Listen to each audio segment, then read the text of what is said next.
ధనార్జనే ధ్యేయంగా మట్టి mafia రెచ్చిపోతోంది.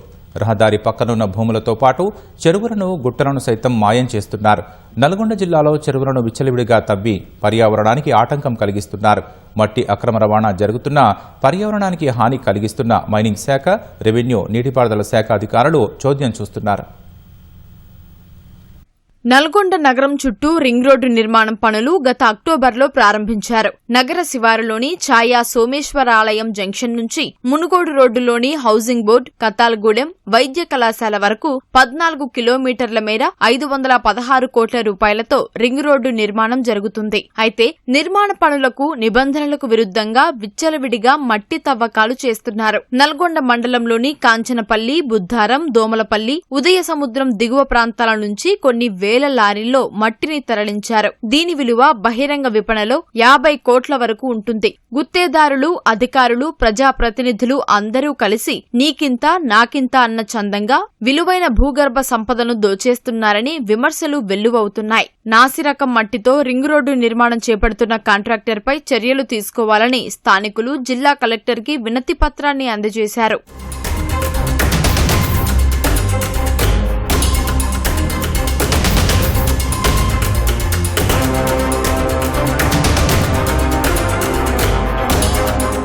Nalgonda ring road కోసం కాంచనపల్లి, బుద్ధారం, దోమలపల్లి చెరువుల్లో నిబంధనలకు విరుద్ధంగా మట్టి తవ్వకాలు చేపడుతున్నారని అంటున్నారు. టిప్పర్లలో మట్టి తరలించి పదుల సంఖ్యలో ప్రభుత్వానికి రాయల్టీ కట్టి కోట్ల రూపాయలు దోచుకెళ్లారని విమర్శిస్తున్నారు. ఒక్కో టిప్పర్ మట్టి ఖరీదు బహిరంగ మార్కెట్లో సుమారు 7,000 రూపాయలు ధర పలుకుతుంది. గుత్తేదారులు మాత్రం 2,60,00,000 రాయల్టీ చెల్లించి భారీ మొత్తంలో తవ్వి తరలిస్తున్నారని స్థానికులు చెబుతున్నారు. ముఖ్యంగా ఈ రోడ్డుకు సంబంధించి అక్కడ వేస్తున్నటువంటి మట్టి ఏదైతే ఉందో ఈ చుట్టుపక్కల గ్రామాలకు ఉన్నటువంటి చెరువులో, కుంటల నుంచి బంకమట్టి, సౌడు మట్టి, నాణ్యత లేనటువంటి మట్టిని తీసుకొచ్చి ఈ రోడ్డు నిర్మాణం చేపడతా ఉన్నారు.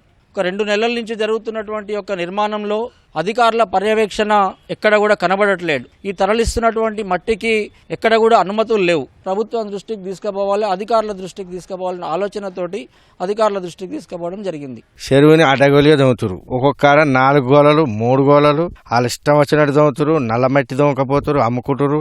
మళ్ళీ తీసిన గుంతల్ని ఒట్టిగానే నామకే వాస్తుగా మళ్ళీ నల్ల మట్టి నల్లకాయ పోసి వదిలేస్తారు. రేపు కాలం అవుతుంది, గిట్నే బొర్రో పోతుంది. అది గోవింద, అది అల్లకే పోతుంది. ఇక అడిగిన వాళ్ళు లేదు, చేసిన వాళ్ళు లేదు, ఏది లేదు. మాది చెరువు కింద పట్టదారుని. మా చెరువు 92 ఎకరాల భూమి. ఈ కెనాల్ తీస్తుంటే వచ్చిన తర్వాత అడిగినాం. 2.5 ఫీట్లే తీసుకుంటాం మేము, ఎక్కువ తీసుకోము మేము. 2.5 ఫీట్లు బ్లాక్ ఉంది కాబట్టి బ్లాక్ పక్కకు పెట్టి కింద 2.5 ఫీట్లు తీసుకొని మొత్తం లెవెల్ చేస్తాం అని చెప్పారు. ఏ సూపర్ లెక్క చేస్తలేడు. ఎవరు రోజు ఒక సూపర్ వస్తారు. ఎంతమంది వచ్చినా ఎవరైనా పోతే ఎస్ఐ ఫోన్ చేయడం, పైన లీడర్లు ఫోన్ చేయడం, మీకెందుకు అవసరం అని ఇట్లా జరుగుతుంది. సరే నీళ్ళు ఉండేగా, మాకు నల్ల మట్టి ఉంటేనే, ఒండు మట్టి ఉంటేనే నీళ్ళు నిలుస్తాయి. ఈ మట్టిలో నీళ్ళు నిలుస్తాయి సార్, మాకు నిలవాయి కదా. అందుకని మా ఆవేదన అది.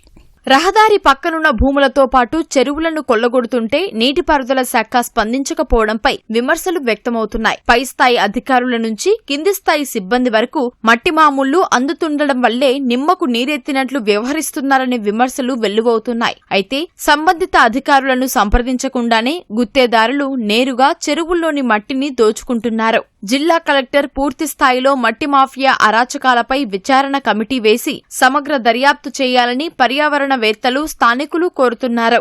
ఎకరాలు మొత్తం అసలు గుంటలు తీసి కొన్ని మొత్తం 100 ఎకరాలకు చెరువు ఏం లేదు. అక్కడ 10 ఎకరాలే ఉంది అంతే. మొత్తం తీసేసి చుట్టుబారం మొత్తం తీసేసారు. మట్టి దొంగకపోతే మాకు ఇట్లు బర్రెలు గొర్రెలు మీద కూడా లాస్ అయిపోయింది. ఇటు నీళ్లు లేవు. ఇప్పుడు ఆ నీళ్ళు వచ్చినా కూడా ఇలా నీళ్ళు ఇన్కమ్ సార్. మొత్తం నల్ల మట్టి మొత్తం పక్కకు పోసారు, మొత్తం మొరం తీసిరు.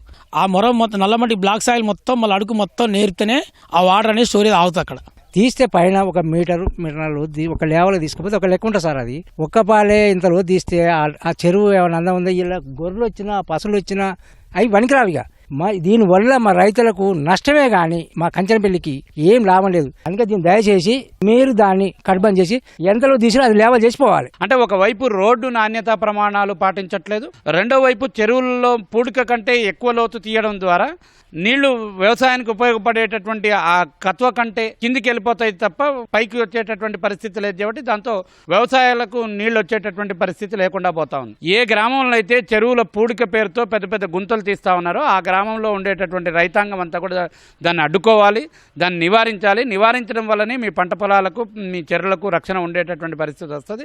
లేకపోతే అవి కూడా ఆక్రమణకు గురయ్యేటటువంటి స్థితి వస్తుంది. కాబట్టి ఆ రకమైనటువంటి దాన్ని నిరసించేటటువంటి పని చేయాలని చెప్పి కోరుతా ఉన్నాం. గుత్తేదారులు తమ శాఖ నుంచి ఎలాంటి అనుమతులు తీసుకోలేదని నల్గొండ జిల్లా భూగర్భ గనుల శాఖాధికారి బాలు తెలిపారు. మట్టి అక్రమాలపై లిఖితపూర్వకంగా ఫిర్యాదు చేస్తే జిల్లా కలెక్టర్ అనుమతుల మేరకు చర్యలు తీసుకుంటామని వెల్లడించారు.